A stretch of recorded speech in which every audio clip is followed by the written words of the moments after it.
Hey there, welcome back to Accelerated Investor with Josh Cantwell. I'm your host, and today I've got a great interview with Dr. Harry Nima Zegarra from Nima Equity. Dr. Harry is a successful real estate investor. He's also a very successful physician from the Dallas-Fort Worth area. And today we're going to talk about his journey as an immigrant from Peru over the last 15 years and how he was able to eventually get into real estate on the residential side, and then grow into multifamily, and then grow as a co-syndicator, and then grow as a sponsor, and now to the point where he's a principal in a major 105 unit acquisition in the Fort Worth market. So the first thing I want to tell you about in this interview is if you are looking to just kind of get started in real estate, maybe you're a busy professional, you're a doctor, you're an attorney, you're a dentist, and you primarily have resources. Maybe you have a good network and you have capital, but not a lot of time. This is a great interview for you. Okay. Secondly, if you're an operator looking to network with people who can provide equity, this is also a great interview to learn how to network with people who have a big network, right? They have a network of investors. They have a network of highly compensated executives or doctors or accountants. So this is really a great story with Harry about immigrating from Peru with nothing, becoming a successful doctor, starting knowing nothing in real estate, to now being the co-sponsor and really the main backbone of a fairly large deal, an over $10 million deal in the Fort Worth market. You're also going to hear in this interview, number two, why commercial real estate is really a team sport, and that you can either provide one, time, number two, your network, or number three, your capital, and how Dr. Harry looked at his availability, his ability, and said, hey, I cannot be all three of these. I've got to pick and choose what I can provide to a deal. And where's my seat on the bus here? And then just focusing on that. You're also going to hear number three, a great conversation that we had around being in the front of the house versus the back of the house when it comes to commercial multifamily real estate. And finally, we're going to talk to Dr. Harry about his three favorite social media platforms and how he can educate his audience and get more investors. So you're going to love this interview on Accelerated Investor with me and Dr. Harry Nima Zegarra. Here we go. Welcome to the Accelerated Investor Podcast with Josh Cantwell. If you're looking to retire early with forever passive income, you're in the right place. This podcast is the go-to destination for real estate investors, both active and passive, and multifamily apartment investors, both new, intermediate, and advanced. Now, sit back, listen, learn, and accelerate your business, your life, and your investing with the Accelerated Investor Podcast.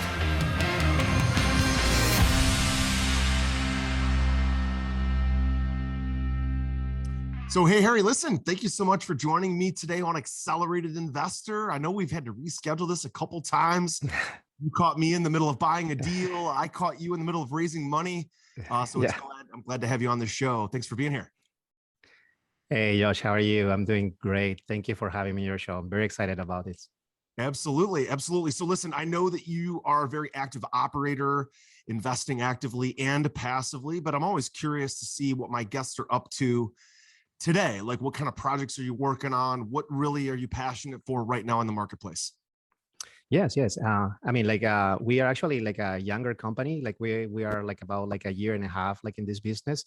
However, we were very grateful that last year we were very busy, and this year too we're continuing with the momentum. Actually, last week actually we started like racing for a project in the Chattanooga MSA, and the project filled up super quickly. Like in less than 4 days, we were subscribed already. So that's great. And actually, we also got great news over the weekend that we were awarded a project in Fort Worth, and 105 unit. And I cannot tell much more about that because probably it's going to be like a 506B. But yeah, we're very excited and busy, but good busy. Good. I love it. So Chattanooga, Fort Worth, what kind of decisions are you making regarding picking markets? What kind of things are you looking at our audience and our subscribers are always wondering, like, how do I get a little bit better at underwriting, right? How do I get a little bit better at picking markets? What are some of the things and the key metrics that you look for when you select markets to make offers on? Yes. Yeah. So one of the important things is that, as you can see, I'm a physician. I still have my scrubs. So I was very lucky to be able to join an investment group. So and it's the reason because most professionals and physicians cannot do this full time. And actually, you fully understand that underwriting and syndicating apartments is a more than a full-time job. So we're able to leverage other people's expertise and time in the market, and we lean on them in order to go for projects, right? So mainly my group and my partners have been doing this for a couple of years at least, and doing underwriting. We're mainly going in markets in the Midwest and Southeast, which is where we believe most of the migration and population is going right now. Yeah, that's 100% true. I actually just did a podcast with my good friend Darren Bloomquist, who's the vice president of market economics at auction.com. And we had this giant map that we displayed during one of our recent recordings. And Florida, of course, leads the migration path with almost 200,000 people having moved there since the pandemic started. Not Dallas, but all of Texas, about 170,000 people having moved there. And then Arizona third with about 90,000 people having moved there. So those are to the positive. And then to the negative, you got over 300,000 people who've moved out of New York. You have over 300,000 people who've moved out of California, about 130,000 who've moved out of Chicago and the Illinois area, but primarily Chicago. And then, of course, you have areas like, New Jersey that people are also moving out of. And so everything is kind of red in those states, and everything is very green, if you will, in those population migration type of states. So it sounds like, Harry, you work with an investment group that combined, everybody kind of works together to find deals together, syndicate deals together, kind of bring in the capital together. So help me understand the structure. How did you come into this group, and what is the structure? Everybody's always wondering, how can I play in this business? What role can I fit? What kind of seat can I sit on the bus? How did your group come together, and give me an idea of the structure of that? Yes. And just to have you a little bit of background, we have been in real estate for about 5 years, initially in residential real estate. And then about a year and a half, 2 years ago, we found out ourselves with 9 properties in the DFW. And you can imagine when you have a full-time job. And my wife is also, by the way, she's also a family medicine doctor. We have 2 kids. So it was very difficult to manage them, even with a property manager. And most important to that, even all the decisions, all the responsibility and liabilities were on us, right? So we started doing more education around that time, and start going to meetups, to conferences, listen to audiobooks about other ways how we can invest in real estate actively and passively. So we found this great niche, again, apartment complexes and syndication, where you can do that actually. So again, we start doing as we were locals here in DFW, and you can understand Dallas Fort Worth is one of the main points of real estate and commercial real estate in the country. I always tell a joke, every month or 2 months there's a big conference here about apartment complexes and multifamily. Right. So we start doing a little bit more of the networking and going to meetups, and we found out one very important concept, right? So if you want to go in commercial real estate, and that's even more important than in residential real estate, is a team sport, right? And if you go in commercial real estate, at least one of these 3 things.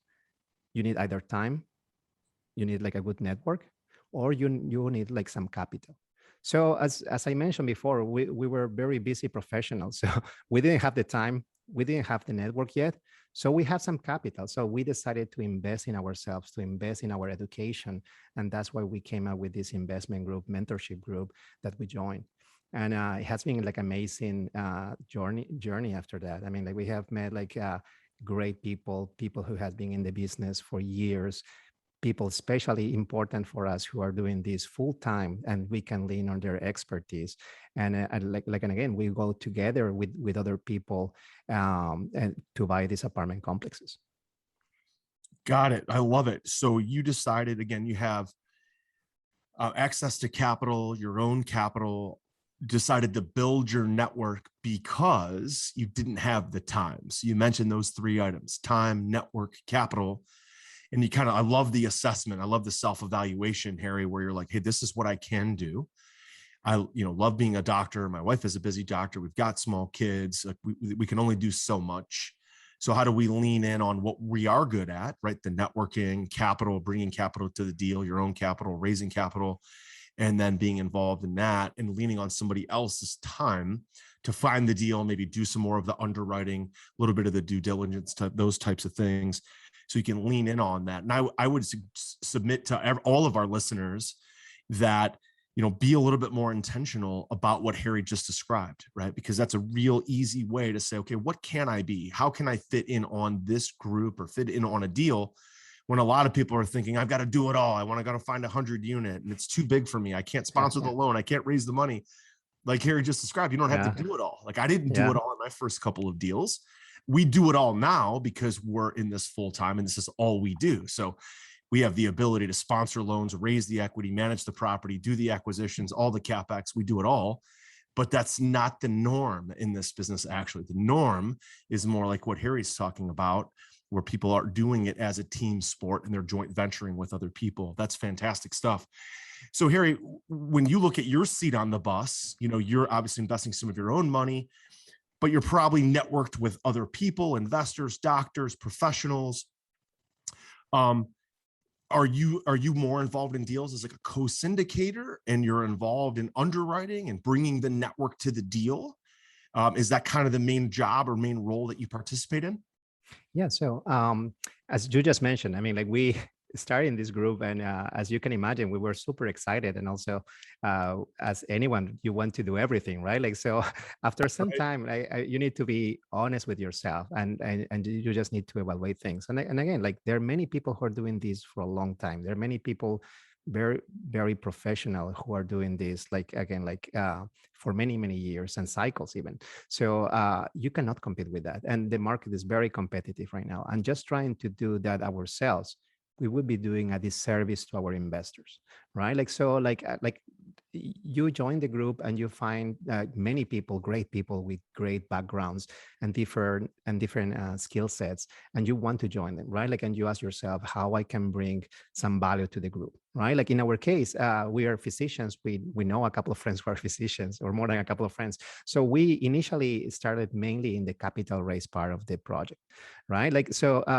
most of our friends, family, colleagues, they knew that we were already in residential real estate, and they knew or have heard that we were growing our portfolio. And actually, like the reason why we switched to commercial, it was not because we're not doing well, it was because we were growing so fast that we could not really manage like the properties. And that like at some point when you acquire single family houses, you go up to 10, your partner or wife goes up to 10, and then after that is like more like a commercial loan, right? Like, and things get a little bit more complicated and the paperwork and all of that. So that's how we started, and we start sharing our knowledge, our experience with other doctors, with family, and with other physicians about our journey in real estate and how you could invest passively, right? Like not necessarily, you don't need to be super passionate like my wife and I are in real estate. I mean, you just want to diversify your portfolio. You just want to make a sound investment. So that's the way we started. And of course, we do other things because you always try to bring more value to the group or to a project. We also participate in the asset management calls. We participate in due diligence. We help with the lease audits. We help with investor relationships. But our main focus has been, until this last project, actually, like the one I was just telling you about, like in raising capital. Got it. Yeah, I love it. Listen, for all of you who are maybe at that intermediate, maybe new to intermediate level, I think Harry's really hit the nail on the head here with kind of picking what you're good at, what you're excited about, and really picking good partners, right? That's part of the advice here. Pick good partners, network with a lot of people, find people that have been doing this for a long time, see what kind of help you can bring to the table. And ultimately that ends up in great partnerships. And, again, the deals are very big. So sharing, you can share on commercial deals that you can't share in resi. You flip a $300,000 house in residential, you don't need 5 partners for that. But if you do a $30 million deal in commercial, you may need 5 partners for that. And everybody gets a pretty large chunk of the pie. It works out for everybody. That's fantastic, Harry. So going forward, what do you see your plan being? I mean, do you see a path here, Harry, over the next, project me forward here over the next 3 to 5 years? Do you anticipate that you'll be more involved in the operations, or do you think, I've got my kind of niche. I know what I'm good at. I like to focus on the capital side, the relationship side, maybe the underwriting side, but obviously you're a busy doctor. So is your wife. So certain things you can and can't do. There's only so much time in the day. How do you see your business growing over the next 3 to 5 years? Yes. So yeah, that's the key word, growing, right? Because if you're not growing, you're dying, right? So we experienced that. Listen to what Harry just said. He's a doctor. And if you're not growing, you're dying. That's almost like a diagnosis. It's not an official diagnosis, but you've got to grow, right? Yes, you need to grow. You have to take action. Yeah. So yeah, I mean, this last year was amazing. And again, to be honest with you, it was mainly organic. I mean, as I was telling you initially, just family, friends, colleagues, just posting out in social media to my closest friends, or just sharing this information with people that I know already. And we saw the power of real estate or working together with other people, right? So this year we're betting, and the next couple of years, we're betting a lot on our growth. And again, we're being more active. We're more in social media. We are big on education. I think that's one of the most important things about this type of investment. And the reason being because not so many people know that they can invest passively in real estate. Not so many people know about this. I mean, it's amazing. And as we are in this business, I mean, we think everyone knows about it, right? But I mean, actually not that many people. It's not the rule. And actually when I talk with different physicians, and again, we are very educated, very specialized in medicine, but we don't have this financial education that we really need, right? We only know about stocks. We're only about mutual funds or things like that, but we don't know that we can invest and diversify in real estate. So yeah, so this year we're starting growing our education platform. We have a YouTube channel where we have a 4 to 5 minute videos where we share basic concepts about real estate and syndication and how people can get started in that. It's totally free. So and that's one of the things that I love about being in this business now, is because and I do kind of similar in medicine, right? When you're in medicine, you do rounds with residents, with fellows, with medical students. You try to pass some information to the new generations. So I try to do the same in real estate to my colleagues or to other professionals. So again, so that's our main focus. However, again, I was just telling you about in this thing that just happened over the weekend. We're leading actually now with a couple of partners on a project, and again, many people would say, oh, you are super lucky, or I mean, this doesn't usually happen. Yeah, but you need to be taking action, and and you need to be there for that to happen. I mean, actually, in one of our last projects, we were raising capital and among other things with some partners, and we worked really well. So we start talking more often and networking more. And now I'm local here in Dallas Fort Worth, so that's the reason we're in this project together, because I joined with these other previous partners where I was not doing that much on the project, but now I'm important part of the project just because of that, of the communication, of the networking, and just to being out there and say hey, I mean, I can help out. I'm boots on the ground. I can I can do things that you cannot do otherwise because you're in other places, right? Mm-hmm. I love it. I love the fact that this is now starting to see this migration, right? Where you're maybe in residential, you do your first 10 or so deals, and your wife does the first 10, maybe sponsor those loans. And then you kind of realize you're kind of tapped out. And then you have investors that are like, well, are we really going to go buy 100 single family rentals? Sounds like a lot of brain damage, let's apartment building, right? And then you co-syndicate, you're going to get involved, co-sponsor a deal, JV a deal. And then now it's more of an active deal where you're actually part of the sponsorship group. And I would say that path, guys, for most of our audience, that is a proper path to success for a lot of you. what Harry just has gone through himself. And then you get to the point where, okay, I can sponsor the loan. I've got the equity. I can raise the capital. I can do it all myself. And then that's kind of where we're at, right? Like for us to sponsor a 25 or a $50 million loan is no big deal. For us to raise 5 or 10 or $15 million for one property is no big deal. We actually manage it ourselves. We don't manage it ourselves. We have a third-party manager, and we asset manage them. We actually do the construction through the construction company that we own. And like, so you get to that level, and then you have the institutional level, which is way even beyond what we do, right? But that gives you an idea of kind of a stepping stone or a path to go from zero to possibly institutional investing, just kind of using Harry and I as an example. I love it. So Harry, everybody starts somewhere, right? 5 years ago, you said you had just getting going. You were a successful doctor and your wife is successful, you got a young family, but you get this itch for real estate. Where did the itch come from? Where did the desire to get into real estate come from? And what were some of the early challenges that you faced? Yes. So as you can get from my lovely accent, I'm from South America. I'm from Peru. So Sure. we actually, we both, my wife and I, we both are from Peru, and we went to medical school together. So we actually arrived here to the US about 15 years ago. And because of the nature of our training and practice, so we were moving every 3 to 4 years. So initially we're in Pennsylvania, then in Virginia, then in South Texas, and finally we arrived here like to Dallas Fort Worth 5 years ago. We actually have a background in our family back in Peru that they invested in real estate. So my mom was a single mom, and she didn't have the opportunity to go to college. So she had like different ventures like public transportation, like she had a beauty salon, she had among other endeavors. And between them, she had also real estate. And I really looked at that, and it really got my attention. So when we came here to the US, again, 15 years ago, we were really primed and we were very interested in that. And of course, we came in 2007, 2008, just before all the crash, right? Like, so it was not, yes. Yeah, but actually, like our first buy was in 2011 when we were moving to Virginia, and we were about like I was about to start fellowship in Pulm Critical Care.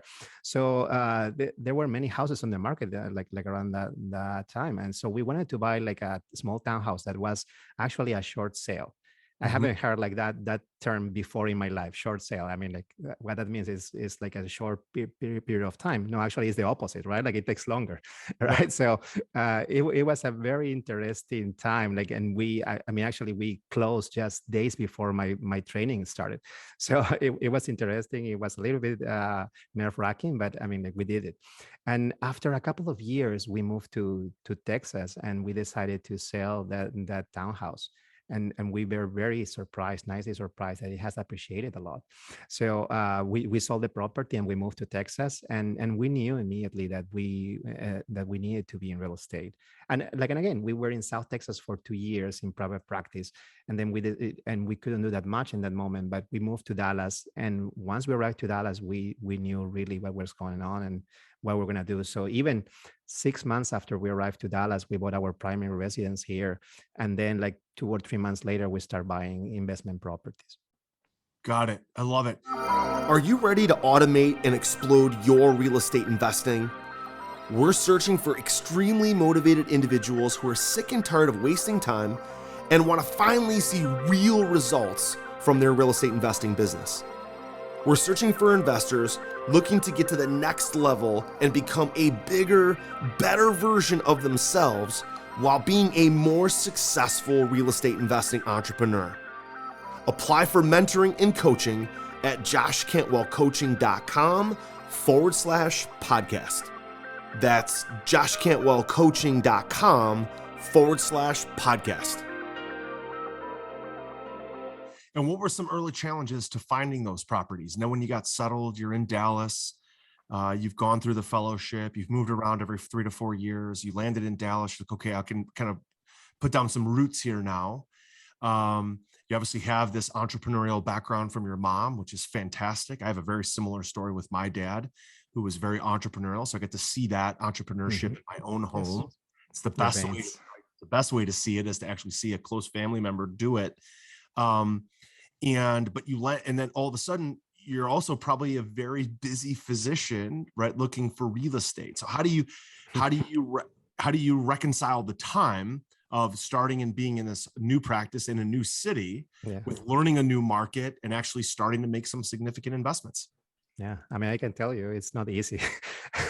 But however, when there's it is ever easy though, right, Harry? yes, when there's a will, there's a way. I mean, like we were very passionate about that, and of course, we were doing like a lot of hours. But yeah, I mean, like we really want to start like in real estate. So again, like and it's funny how we started. Actually, we started. Many investors may say not the right way, and I'll tell you why. So our first investment property, we bought it through like a real estate agent, and also we bought it full cash. Because again, I mean, like 4 or 5 years ago, the Dallas Fort Worth market was still very competitive. So I mean, in order like to get that property, we needed like to put an all cash offer, and we actually went like through a market, like on market property. So it was expensive. It was not like the best way. And actually, after 3 months, the AC broke. So all our cash flow in the first 6 months was out, and we were knocking ourselves, like saying, like, "Hey, it was the worst investment we have done. I mean, why could have we done that?" However, I mean, like now we look back, and it was the way we started. It was the way we went into real estate. So that was our most successful transaction that we have done until now. So and then like after I told you like this story about like the AC, it was getting very busy just with only one tenant. With only one tenant, it was very, very busy. So we decided like to jump in and to hire a property manager, and that opened many doors for us actually. So we hired a property manager, and he started talking with us about off-market properties and the BRRRR method and all of that. So I went back again like to more education. I went to Bigger Pockets and all other these websites and like to learn about like the BRRRR method. So we started doing that. Actually, like the other 9 properties we acquired, the other 8 properties we acquired were off market. We do the renovations, we put a tenant, we do the refinance, and we repeat that again. So yeah, I mean, it was like was a great time. I mean, like, of course it was busy. I mean, of course there are challenges. I mean, I can tell you even one, like there was one off market property that was sight unseen.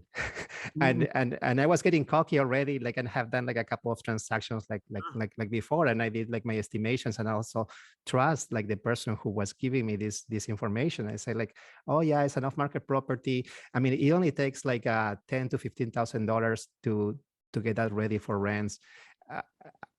And I accepted that. So once we closed on the property, we opened the doors, and oh my gosh, like it was like a disaster.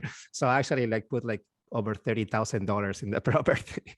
So yeah, no, so that's one of the things that you learn on the way. And thankfully, I mean, that was with my own money. So like, again, like, and that's something very important that I now translate to multifamily and syndications, because again, the responsibilities are way higher.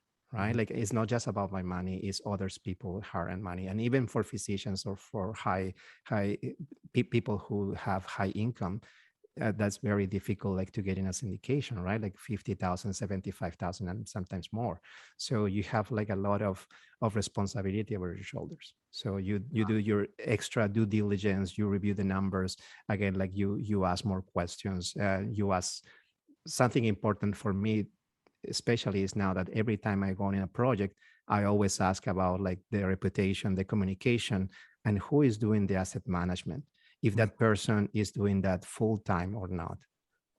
I love it. So I was going to ask you, Harry, now that you've had this 5 years of experience and you've had success and you're continuing to level up and grow, if you were to look back to younger Harry 5 years ago, or even 15 years ago when you immigrated from Peru, what kind of advice would you give yourself? What did you do right? What would you do differently? What kind of advice would you give maybe to another doctor or another, professional, busy professional, maybe an accountant or maybe a dentist or someone like that who has very big obligations with their practice, but that may be looking at real estate as a way to get in, and they don't have time like you did? What did you do right? And what do you think that you would pass along to them? What kind of advice would you pass along to help them on their journey? Yes. Yes. So one things that I would do different is start earlier. Mhm. And this is something that every real estate investor says, I will start earlier. Um, Something important for me was to get educated, to be comfortable in this space, right? Like, and after education, to take action. And that's something that I always say, like to my investors or people who actually come to me to invest passively or actively. There's some people who approach me and they also passionate about the real estate. So I tell them like, hey, I mean, like, so maybe being active, it may be a good option for you too, right? Like, so take your education, but take action. Again, like you can have all the knowledge, but if you don't take action, that's not going to take you anywhere, right? Like, and of course it's difficult. I mean, we're professionals. We have very busy lives. We have family. Life happens. And like, and again, you can always try to find the time if you're passionate enough, if you have the will to do it. There's something that I mean, I always talk with my wife like every day and every night, like, and saying like, so what's the next step? Are we going to be able to do this or not? It's very important when you have someone on your side who is supporting you, who you trust, and you know that you're in this journey together. Yeah. I love that. I've done a lot of analysis about very successful companies, very successful partnerships, public companies, private companies, husband and wife companies, partnerships of all kinds. And almost every single one of them has been some type of partnership. Like everybody knows Warren Buffett, but very few people know Charlie Munger, right? His right-hand man. Yeah. Many people know Steve Jobs, and they think about Steve Jobs, but right, he had major partners, including Woz, who was his partner when he started Apple. You have Mark Zuckerberg, who owned the majority of Facebook, but all the biographies will tell you that he had two major partners. It was a team. Start and build Facebook. There's lots of major successful companies that are husband and wife teams. And usually what you have is you have somebody who's kind of the front of the house and somebody who cares for the back of the house. So this is the last piece of advice that I would give our audience today, is to say, look, partnerships are great. I would submit to you that in this business of multifamily and commercial, you have to have somebody that's in the front of the house, looking for capital, looking for opportunities, looking for deals, networking their face off, right? Just being out in the field, out of the office. And then you have another person that's responsible for asset management and CapEx management. That's more of the back of the house that kind of oversees your property managers and your construction crews. So if you're in growth mode, you need to divide and conquer and do those two things. In our business, I take care of the capital raising, the underwriting, a lot of acquisitions. I've got two partners. Glenn handles our capital improvements and primarily oversees CapEx, does some capital raising with investors. And then Tyler oversees acquisitions and asset management. So we each have basically two roles. We each have kind of two swim lanes, two things that we do. But we know, our team knows. And then we have a CFO, Roberto, who owns a little bit of equity. He's not really a partner, but so the finance and accounting rolls up under Roberto. The acquisitions and asset management rolls up under Tyler, and the CapEx rolls up under Glenn. And I'm responsible for all the front end of the company, the face, the podcast, the marketing, the capital raise, acquisitions, networking, everything out of the house.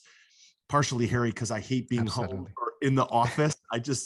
I love being outside and I'm like a puppy dog. I like meeting new people. I like meeting guys. It's for fun. Fun.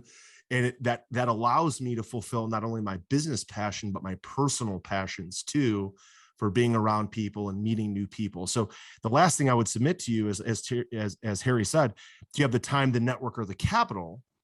And then I would ask you the final question for all of our audience to say, are you the front of the house person, or are you the back of the house?